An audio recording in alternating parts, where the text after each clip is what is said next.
Hi, welcome back. This is Jim McKinnell, Director of the Office of Pre-Health Profession Student Development at the University of New Mexico, and this is Planning for a Career in Healthcare. It's nice to have you back with me. If this is your first time, welcome. Glad to have you aboard. Today, I want to share a little bit of an experience that I had last week with a young woman who came into my office to talk to me.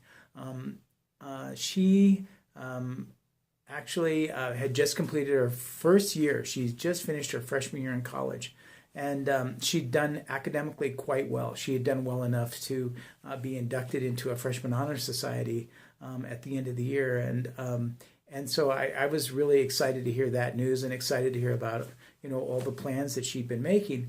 But in the course of our conversation, she also expressed a little bit of concern or a little bit of reluctance to me, and saying that she wasn't sure anymore that she was really committed to pursuing a career in medicine.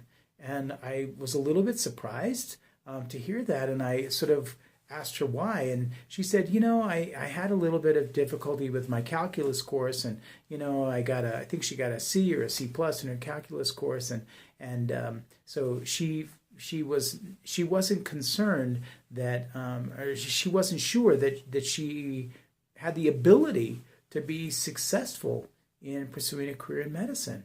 And I sort of scratched my head, and I questioned her further, and I said, really, your performance in one class is a deterrent? That's got you that nervous, that concerned? And then she went on to say, well, my family is also a little bit concerned, and they've said, they've sort of said to me, this is really hard, and maybe this isn't what you should be doing, and all of a sudden, the picture for me became much clearer. And that was that this particular young woman, she comes from a very interesting background. She doesn't have any other medical people in her family.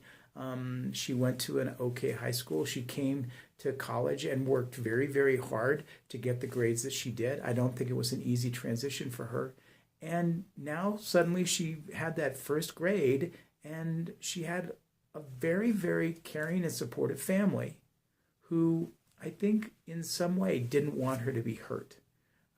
They didn't want her to experience kind of that twinge, that pain that goes along with wanting something really bad and maybe not being successful in attaining that.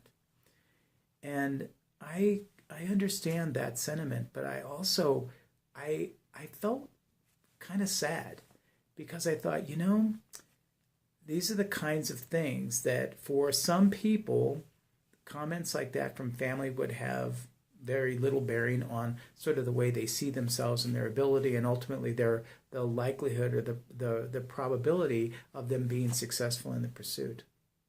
But there are other individuals who, when they hear words like that coming from people that are clearly concerned about them and that are clearly concerned about their well-being, really take those words to heart and begin to question, what they're capable of doing.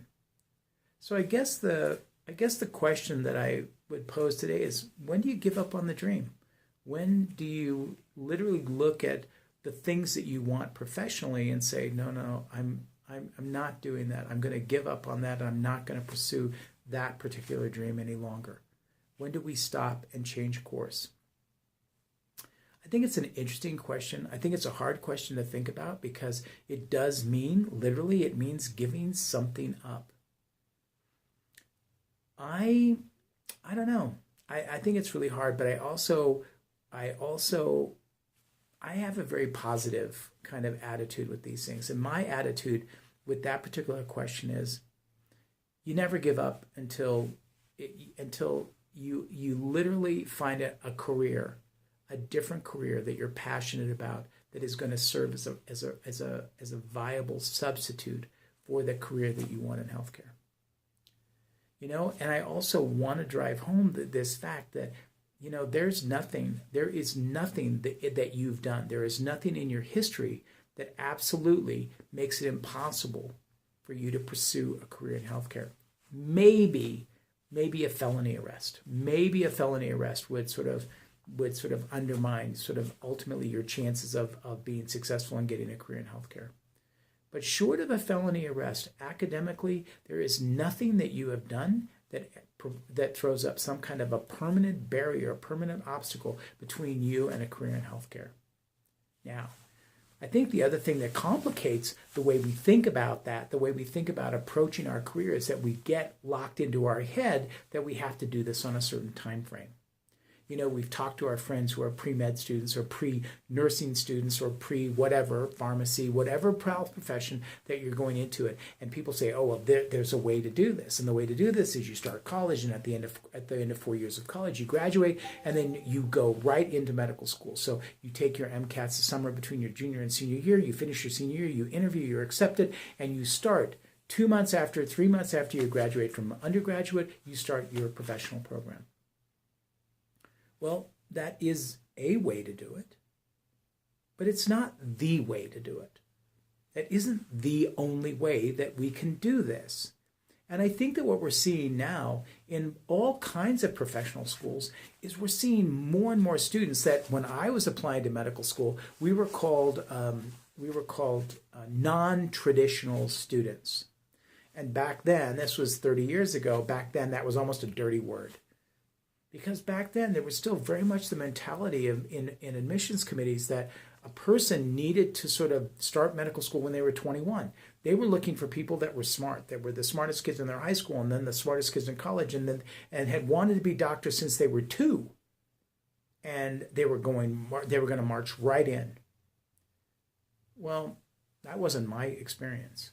So I did an undergraduate degree. I think I've shared elements of my story with you before. I did an undergraduate degree in political science, and then I sort of tried graduate school unsuccessfully for about 6 months, and then I went and worked. I worked for about four years, and during all those experiences that I had working, and some of them were horrible experiences, some of them were great experiences, but during all those experiences that I had, out of that came the insights that I needed to sort of know that the career that I needed to pursue was medicine. And that's ultimately what led me back to school, because I had to take all of the pre-med courses, literally all of them, and then take the MCAT and then apply. And I wasn't successful the first time I applied, so I got to take more courses and get a second degree and work and apply again. And I was successful the second time. But I was 28 years old when I started medical school. Today, that's not so unusual. So that idea that you've taken some time, that it took a while to figure out where you needed to be and how you were going to be successful in achieving this goal, this is something that we're seeing more and more commonly in our students who are applying to medical school and other health professions programs. So not being on that 4-year plan, not being 4 years graduate directly into health professions program, not being on that isn't a big deal. And I need you to understand, it may be a big deal to you, but I want you to let that go. Don't make it a big deal. What is a big deal is achieving your professional goal on whatever time frame is required to do that. That's what's important. Is that you want to be able to sit there and continue the pursuit. And you may find that there are maybe times where you won't have the opportunity to take classes. You think you should be taking more higher level biology classes. Someone said, oh, I need more science. But there may be a time where you don't have the money to do that. And instead you have to work. That work that you're doing, the time that you're taking at work is not time wasted. You are gaining additional life experiences. You're learning more and more about who you are, what your strengths are, what you're good at. You're also learning about the things that you're not good at, the things that make you crazy, and the things you absolutely don't want in a career. But it isn't time wasted, it's life lived.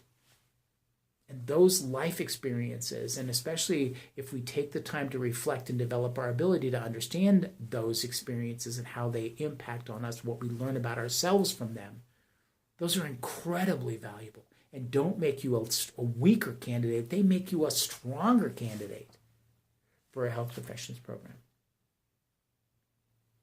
If there have been some academic stumbles along the way, okay. You know what?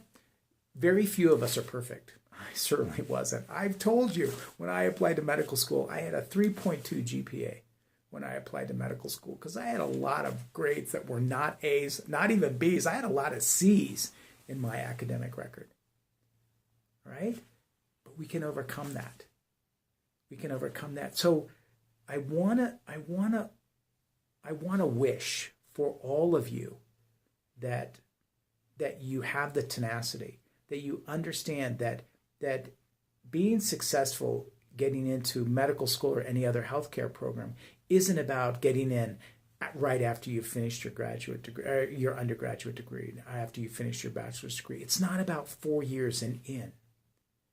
It's about understanding what the profession is that you need to have to feel happy and fulfilled.